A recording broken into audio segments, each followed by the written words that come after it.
Oi, gente. Deixa eu pegar um filtro aqui bem bacana. Aí está legal. Tudo bem com vocês? Live surpresa. Tá dando o que falar, né? Vamos conversar um pouco. Eu queria desenrolar melhor, gente. Queria ou uma live perguntas e respostas, né? Não sei. O que vocês preferem? Oi, Vanessa. Oi, Mari. Vou deixar aqui.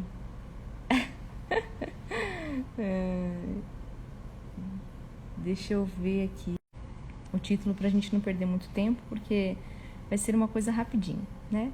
Eu queria só desenrolar melhor. A internet é dose, hein? Minha internet tá muito ruim, gente. Muita gente me escreveu em relação à pergunta hoje de uma seguidora que falou sobre como ajudar o marido, né? E aí usa e falou, como assim? Mas não é um papel da esposa ajudá-lo, né? Não é o nosso papel não é esse, nós não estamos casados com essa finalidade. Afinal de contas, se eu não posso ajudar o meu marido que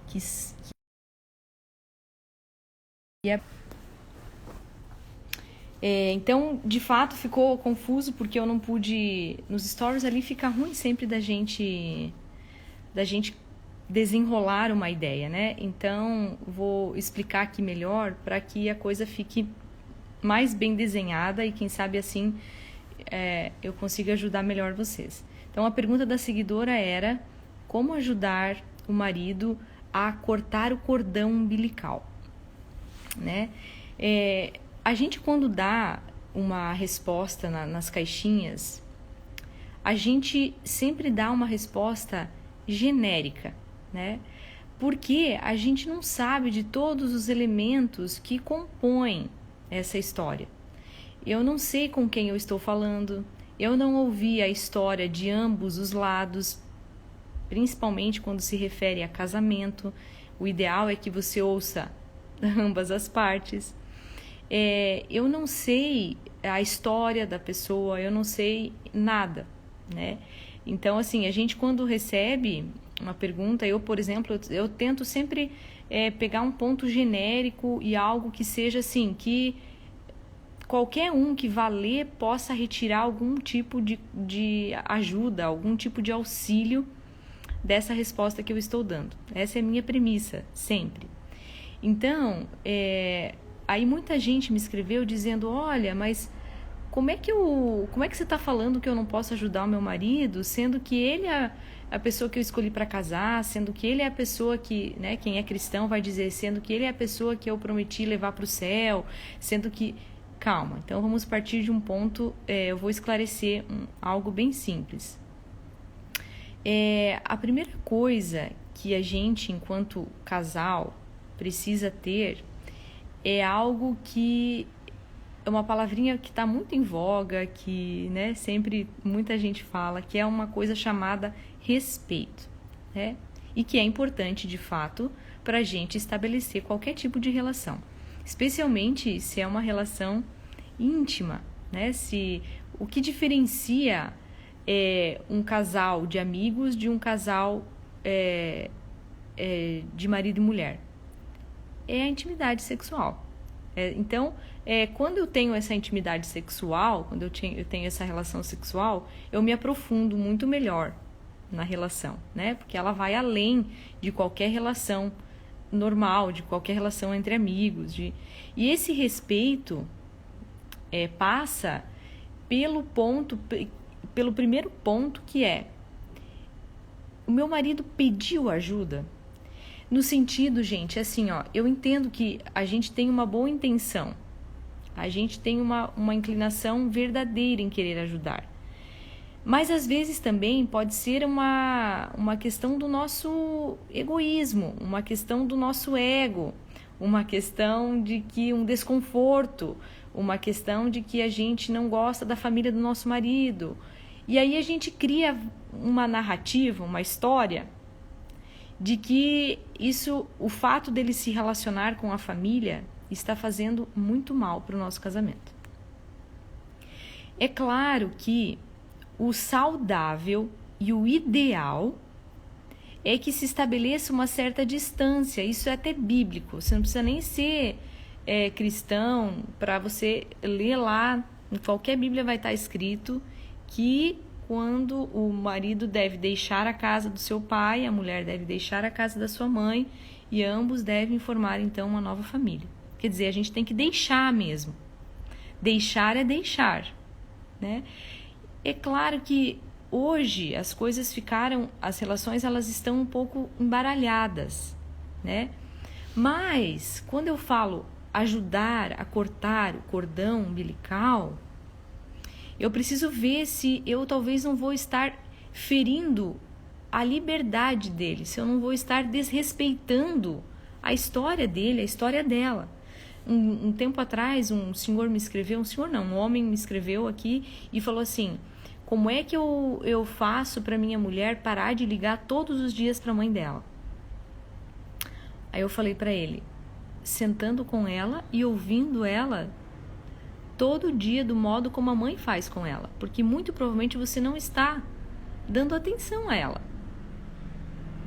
Então, às vezes a gente quer obrigar o outro, a gente quer forçar uma situação, a gente quer fazer um joguinho emocional, porque a gente está incomodado com algo.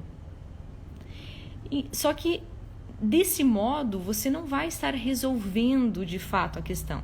Você vai só estar engrossando o caldo. Então, de fato, quando eu me proponho a ajudar, o primeiro movimento que eu preciso ter em relação àquela situação, em relação àquela pessoa, é olhar para aquilo e dizer, bom, ele está me pedindo ajuda? De fato, o fato dele estar muito próximo da família está prejudicando o nosso casamento? Vou dar um exemplo que eu vivo na minha família. Eu moro longe da minha família. Minha família mora no sul, nós moramos no Rio de Janeiro. É muito longe. Mas os meus irmãos, eu tenho 2 irmãos mais velhos, que moram no mesmo bairro da minha mãe. Um mora antes da casa da minha mãe, outro mora depois da casa da minha mãe. É questão de 5 minutos. Mas o funcionamento de ambas as famílias, tanto do meu irmão mais velho quanto do meu irmão do meio, com os meus pais, funciona muito bem. Eles se dão muito bem.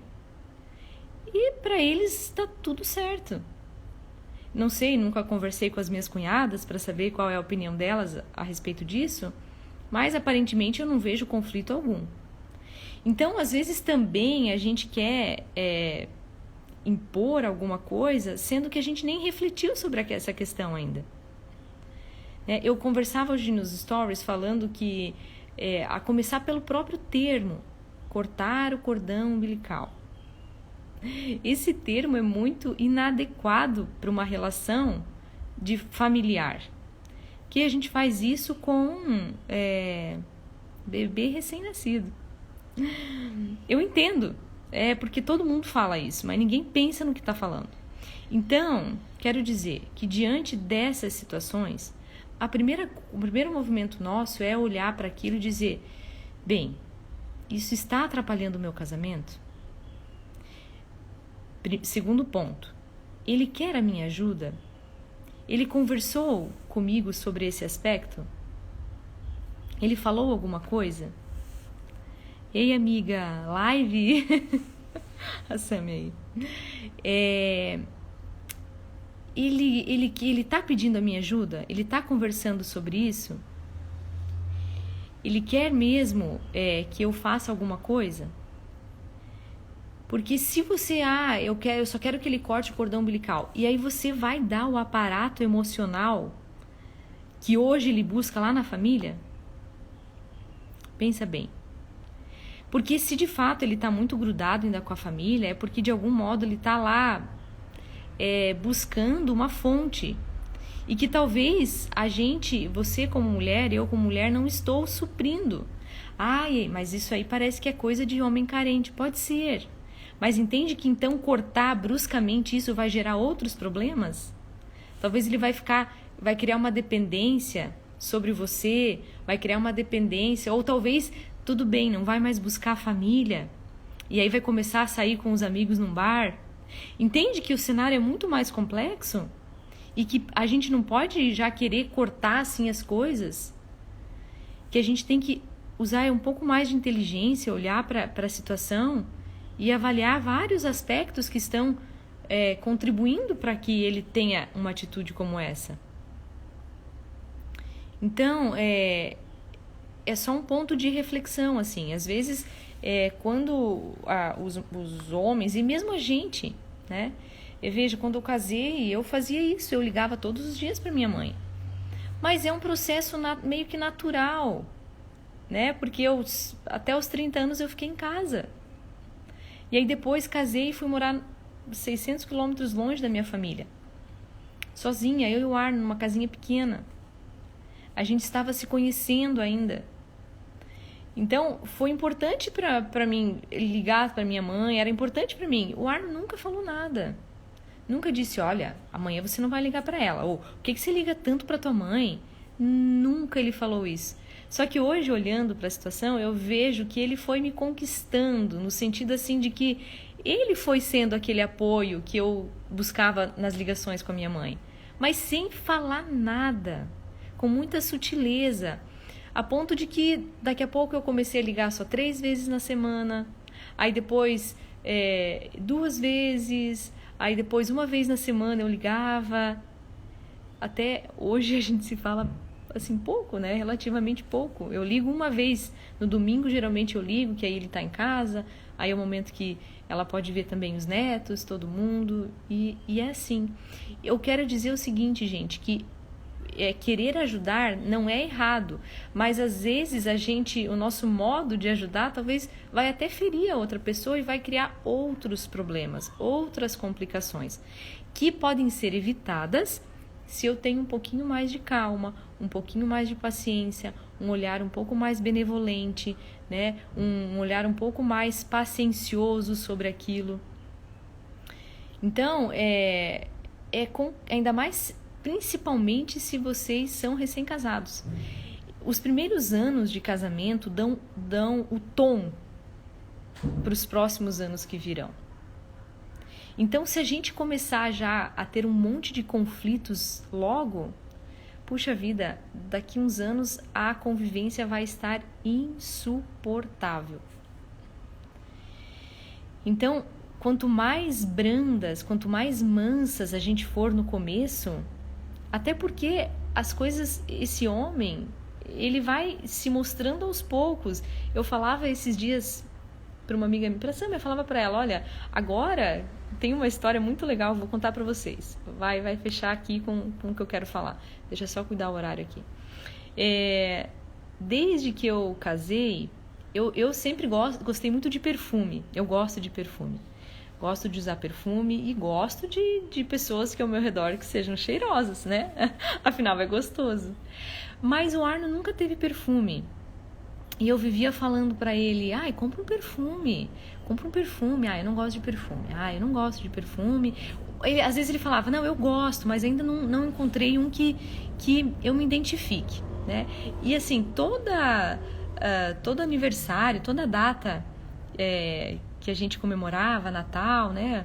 Que dava um presentinho. Na verdade, Natal a gente nunca teve o costume de trocar presente. Agora, esse ano que a gente vai trocar um presente. Mas, geralmente era no Natal. E aí a gente... eu sempre pensava, ficava no meu radar, eu preciso achar um perfume para ele. Mas eu também não conhecia direito as fragrâncias que ele gosta, não sabia direito... se ele preferia um perfume mais forte, mais fraco, enfim. Você quer entrar, amiga? Se você quiser, eu te chamo. E se essa é uma entrada, aí o nosso coração vai explodir, a gente vai ficar só rindo, gente. Só que eu só deixo você entrar, amiga, se você estiver usando máscara. Sem máscara, ninguém entra na minha live, entendeu? Não quero nem saber. E aí, eu simplesmente... Peraí, então. Deixa eu chamar a Sami aqui.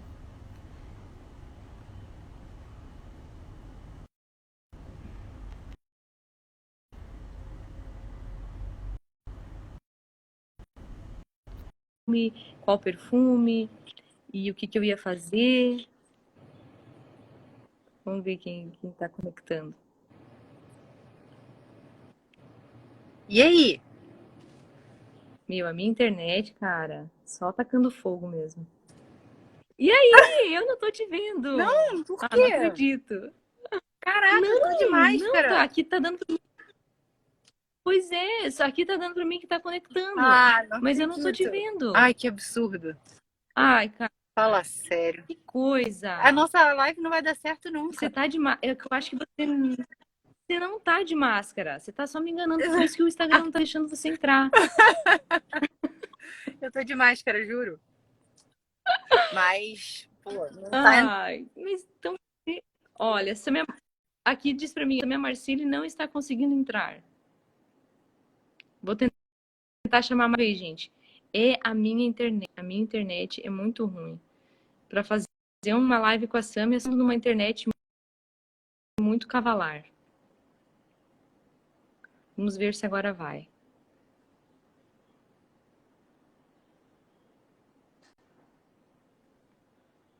Tô vendo as duas. Eu não tô vendo.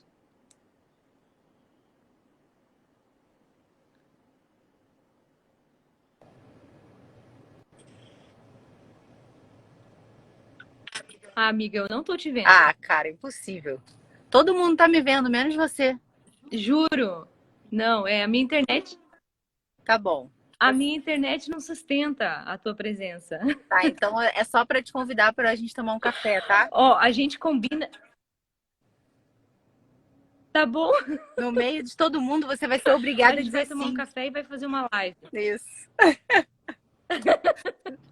Tá, não vou te A gente atrapalhar vai tomar um mais. café e vai fazer uma live. Tá bom, Fica combinado. combinado aqui diante de todo mundo. Tá Tá, você não se prometido. atrapalha. Um beijo. Beijo. Tá bom. Beijo. Gente, então, eu vou só concluir a história do perfume. E aí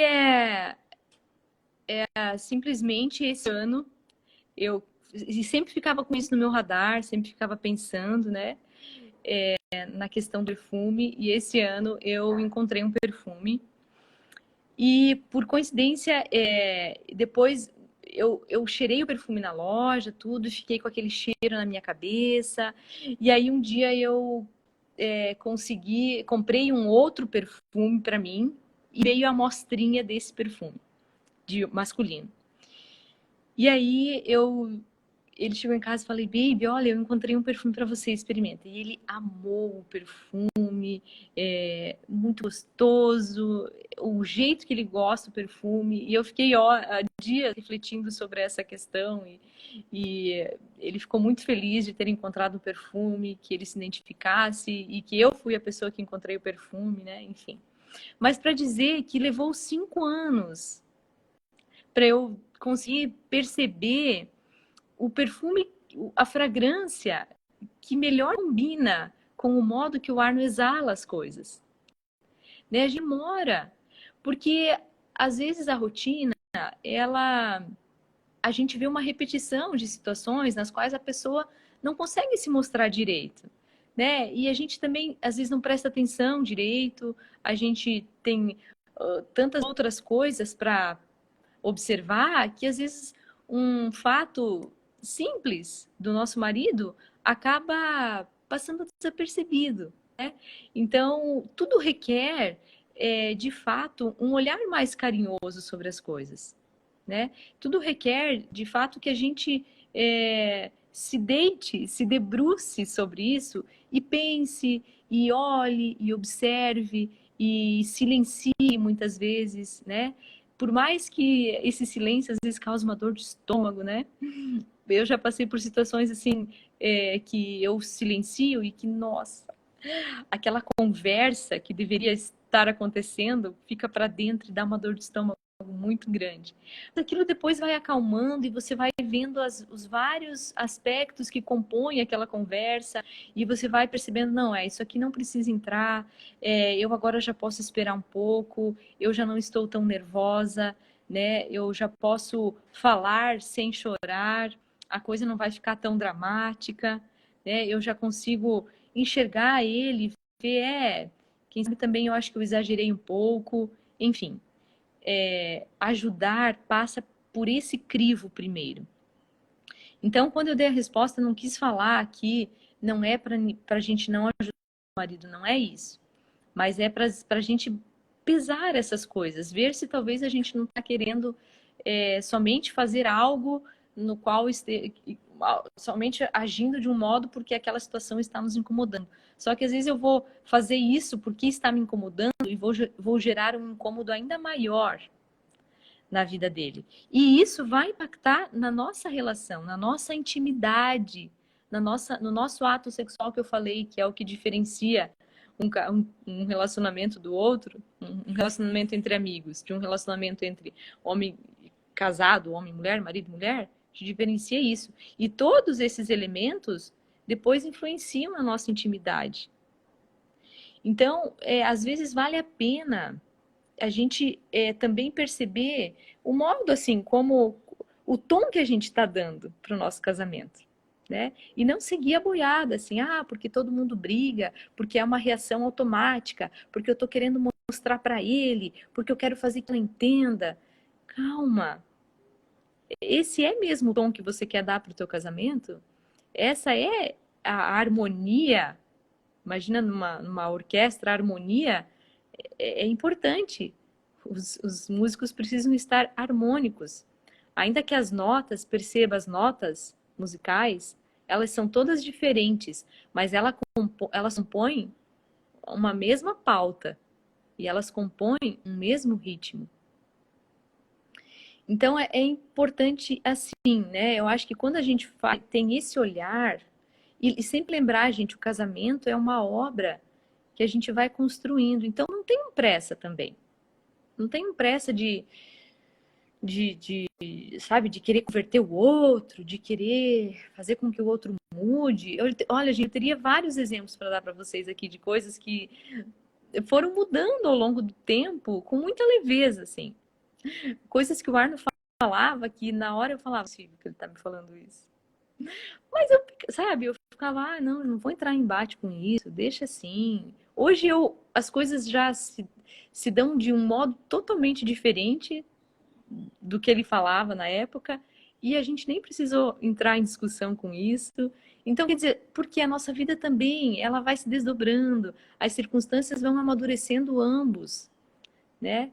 E o nosso amor, a nossa benevolência, a nossa paciência, o nosso bom humor é capaz de transformar as coisas de um modo muito mais rápido do que a gente pensa. Fazer piadinha, sabe? Tá bom, tudo bem. Não queira ganhar, gente. Se você quer ganhar sempre, você vai perder sempre. Isso é fato, assim. Se você quer ter razão sempre, você vai sempre ficar para trás. Queira amar sempre. Queira perdoar sempre. Queira ser bom sempre. Aí sim, aí você vai ganhar sempre. Se você não ganha de um lado, você ganha do outro.